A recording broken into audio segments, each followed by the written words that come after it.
Hey, what's up and hello? This is the Chris Nicole bringing you my views on life, love, and the world of entertainment through my eyes. Good evening, good afternoon, good morning, depending on what time you are watching this live.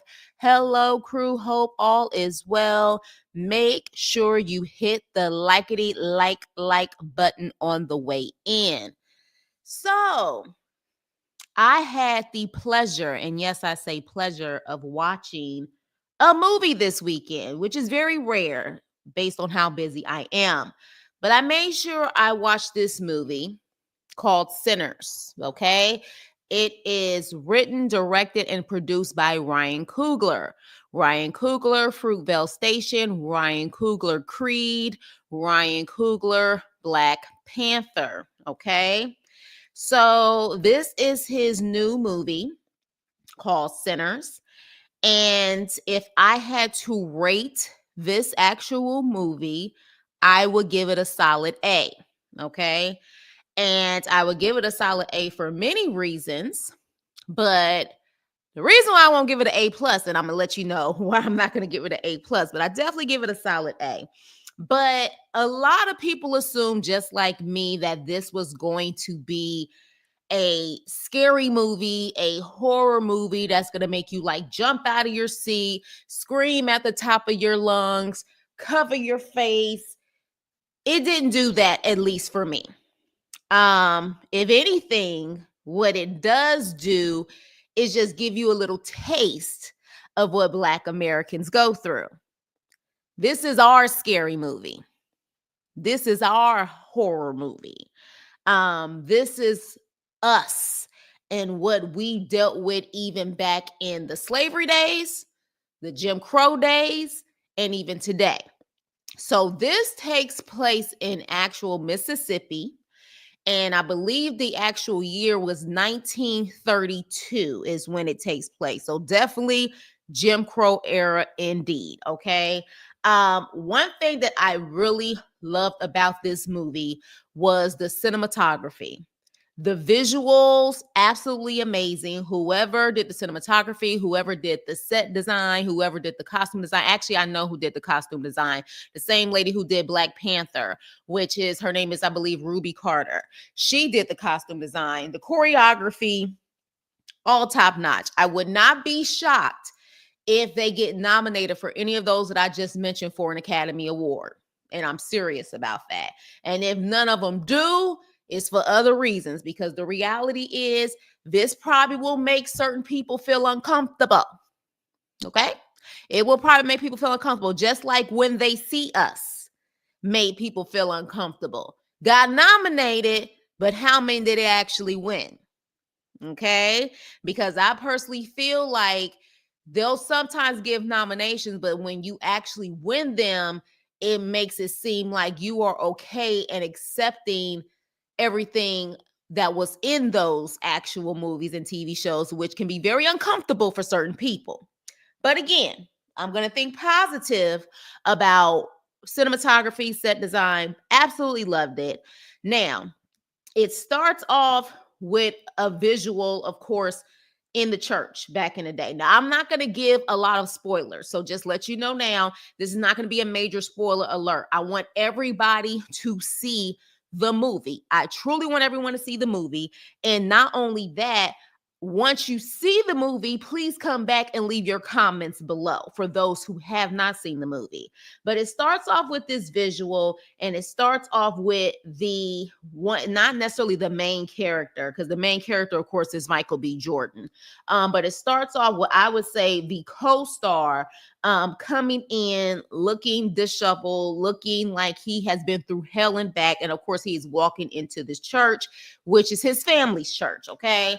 And so, what is the main purpose? The main purpose or the main plot of this is this young man right here, Sammy, who loves music. Okay. He loves music. But of course, even today, people say this, but especially back then, if it was not music worshiping God, it was already seen as the devil's music. Okay. Because of course, in the Bible, they talk about how the devil, Lucifer, was the minister of music before he got casted down to hell. So, his father pretty much warns him about dancing with the devil, so to speak, playing that blues music. All right.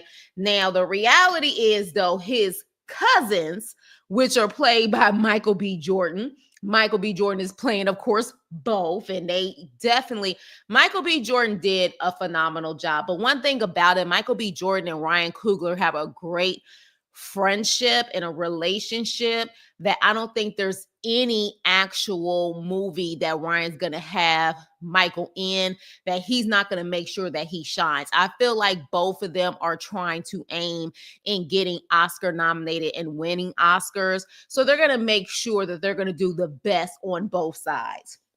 So Michael B. Jordan is playing twins. And of course, what's happening is, and the whole purpose of this is that they want to create a juke joint. Okay. They came back from Chicago and pretty much was going to start a juke joint. And they were going to use Sammy, their cousin, as the main musician. All right. So that was pretty much the main thing. Now, these are some hustlers from Mississippi who went to Chicago and came back to Mississippi. And you actually have to watch the movie to understand why they came back to Mississippi. But the whole first half of the movie, I have a short attention span. I'm not going to lie to y'all. If you can't grab me within the first 5 to 10 minutes, I'm usually dozing off. I will say that the first part of the movie has a slower pace. That is for sure. But because I love the cinematography and I love the history behind it and the juke joints and stuff like that, to me, I still was able to stay tuned and to focus. But pretty much their thing is they're trying to get the juke joint together. They're getting all the people that they know from their hometown to create signs, to get their band together, to make sure that they let the public know that they are creating this juke joint. And the opening night is that night, okay? That night, and they're going to open up this juke joint, hoping it's going to make them a lot of money. All right. So that is pretty much the main thing of this actual movie. And so, interesting enough, what I find interesting about this movie is that they incorporate Christianity and, of course, God, but they also incorporate voodoo and witchcraft. Okay. They incorporate both, which is interesting because it's almost like a fight within both. And in my personal opinion, I think Ryan Coogler is trying to express what goes on in the industry and fighting against flesh, fighting against spirit, fighting against what your core principles were growing up, maybe grew up in a Christian background, Christian household, and how maybe getting into this industry, you are constantly fighting against flesh and spirit. And we just had a live about Rotimi talking about that the witchcraft and all of that stuff is very real in the industry. So I find this very interesting that they incorporated both in this actual movie. In my opinion, he has double conundrums all over this, which I absolutely love. But I think he was trying to express that. Okay. Definitely trying to express that. So we have a woman here who is actually was married or is still married technically to one of the twins. And that's what she practices. She practices the whole witchcraft, the whole voodoo. And she is definitely a main character that is needed. If it wasn't for her, they wouldn't have been able to survive. So in a nutshell, yes, is this movie about vampires? Yes, it is. And you actually see legit vampires. But those vampires represent so much more as far as metaphors are concerned. So, of course, you have naturally the juke joint that opens. And before the juke joint opens, though, in the daytime, you see this white man literally approach an actual random house in the middle of nowhere. And he's saying that someone is trying to off him. Well, as you can see, just even by the movie poster, that white man is not your average white man, okay? He has something special like fangs, if you know what I mean. And he needs to create other people like him, okay, to do what he needs to do for that particular night. And so when the juke joint opens, it is definitely, of course, a good time. But naturally, the white people come along, okay? And again, double conundrums and metaphors. You have these black people. You had a couple others in there too. As you can see in the back, you have this woman who is white, but she is family, so to speak. Okay, they called her family. And then you have two Asian people, an Asian couple that was there too. But it almost kind of represents black people, and this is just my opinion on it. Black people creating something, black people building something, black people being able to have supporters and all of that good stuff, just to have somebody come and try to infiltrate and wreck your shit. That's what the juke joint to me represented. Okay. And so this woman right here, and they kind of made her seem like, who is she? What does she represent? Is she white? Is she black? Apparently she has a little bit of black blood in her, but she is pretty much a white woman. And she is actually an ally at first. And I'm going to just leave it at that because I told you guys I'm not giving all of these spoilers. But the problem is they saw her as family. So they didn't think that she would do anything because she's family, right? Well, this is the problem when you're building something. You got to be very cautious about who you trust. Now, one thing that I absolutely love during the actual moment where you really see Sammy, which this actual picture right here, when he starts singing the blues, you guys absolutely have to watch it. This is what I was talking about, the cinematography and the choreography. There is a scene that represents, let's just say, all decades of music that is absolutely amazing. Absolutely amazing. Like the cinematography, the creativity of it is absolutely amazing, and showing how all of them are connected in some kind of way. So I absolutely felt that was dope. Never seen anything like that before.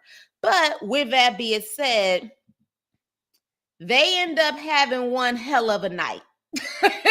Let's just put it like this. And I feel like this represents, again, when you're building something, who to trust, who not to trust. Don't assume that because someone doesn't have the same skin color as you, or someone who does have the same skin color as you, that they won't try to sit up there and infiltrate or try to sit up there and destroy or ruin you. I think he's trying to talk about all of that in this movie by using vampires. Is absolutely dope. When you look at it, I can't wait for you to look at it so you can let me know what you think. But I think while they have white people started off as the vampires, it leads to much more where you're like, even people who look like you don't know who to trust. Okay. So one thing I will say is that it's really making me wonder what's in Ryan Coogler's head, and honestly, what side he's on, because it truly is a good definition of fighting flesh and fighting spirit. And I'm wondering what Ryan Coogler is trying to say about his own experience in this industry and what he has had to go through, or what he may have done.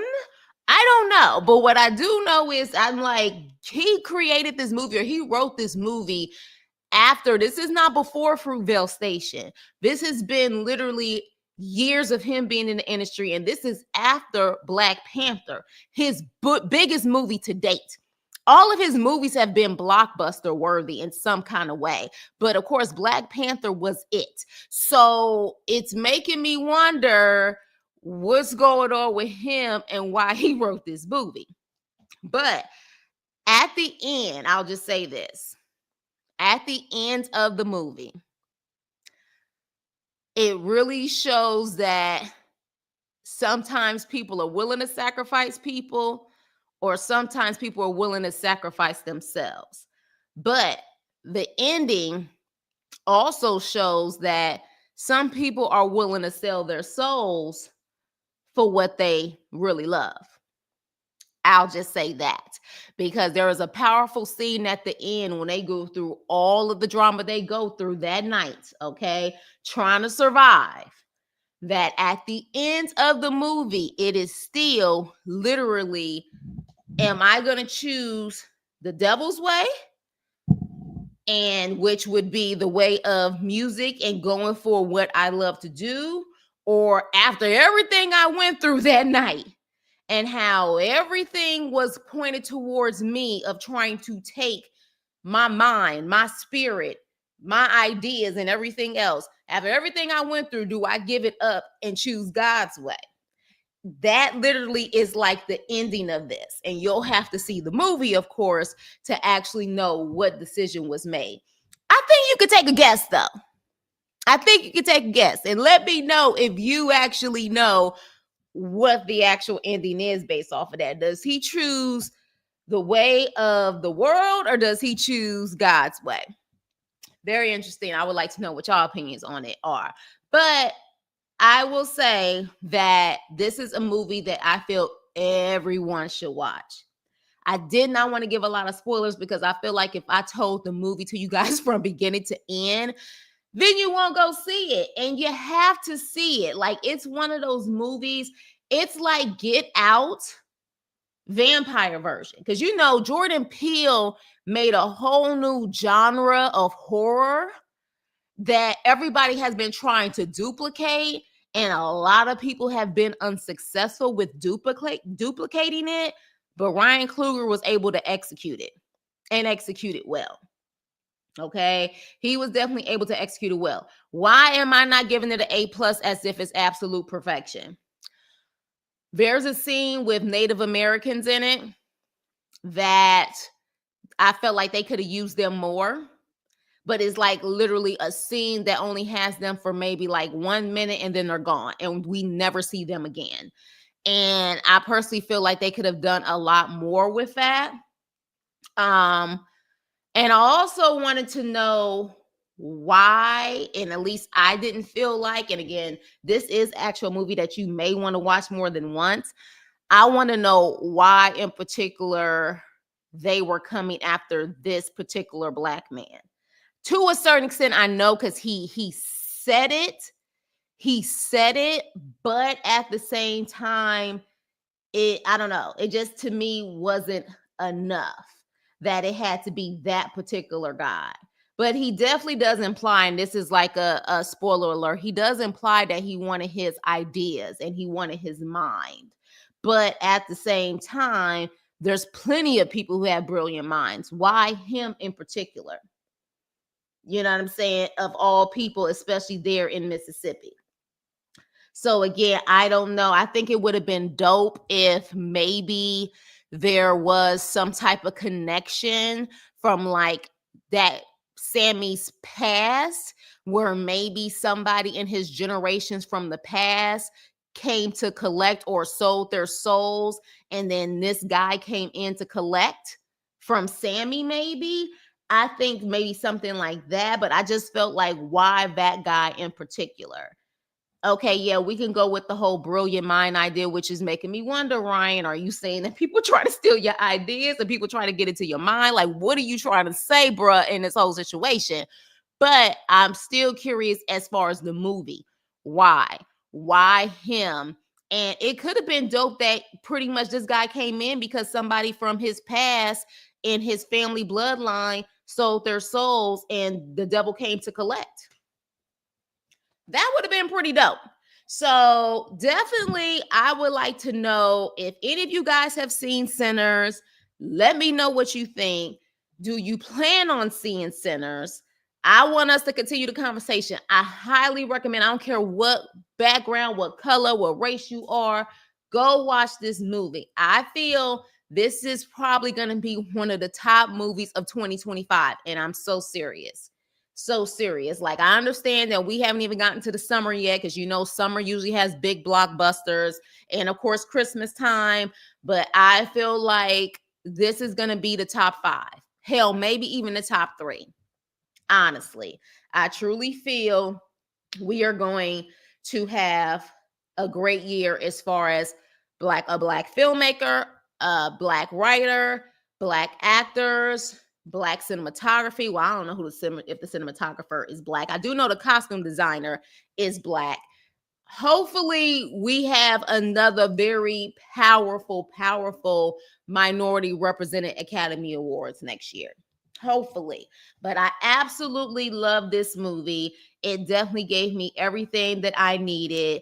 Little things here or there, but again, there's no movie that's perfect. There's no movie that's perfect. I don't ever give an A+ to any movie. So a solid A is damn good. It's damn good. So kudos to Ryan Coogler, kudos to Michael B. Jordan. Acting wise, everyone, in my opinion, did a phenomenal job. Acting wise, do I feel like anybody was a standout for the Oscars? My personal opinion, no. They all did good, but nothing to the point where it stands out where I'm like, damn, like Michael B. Jordan has to get Best Actor, or such has to get Best Actress or Supporting Actress. To me, that wasn't this movie. This movie was about the double conundrums, the metaphors, the subliminals, the history of it, the cinematography of it. I think that's where it's going to shine. It's going to shine there more than the acting. Again, the acting was phenomenal, but it's going to shine in the other departments, in my personal opinion. Okay. But with that being said, you guys, that's all I kind of wanted to share. I hope I didn't slip up too much on giving you guys too much, but I'm telling you, as someone, as y'all know, love movies and TV and stuff, this is a must see. You have to go see it. Trust and believe. Hey, Danielle. Hey, Uda. I'm sorry, you guys. I just kind of wanted to stay focused because I don't want to slip up and give too much of the story. But you have to see this movie. And once you see this movie, come back to this video and let me know what you think so we can continue the conversation. What other metaphors, double conundrums did you see in this movie? I feel like this was about Black people building and people tearing it down, including your own tearing it down, helping others, help them tear your stuff down. I think a lot of that was in here.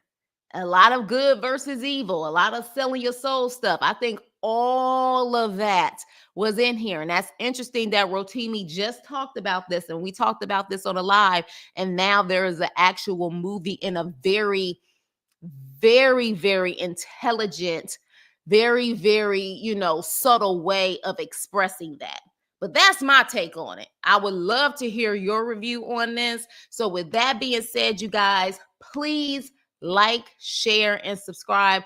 And let's continue the conversation below. I want to know what you guys feel. It just came out literally on last Friday, Easter Sunday of all things. Isn't that interesting? I think that was done on purpose. Easter Sunday weekend, but it came out April 18th. So please, it's still out in all the movie theaters. Go check it out and then come back to this video. So with that being said, please like, share, and subscribe.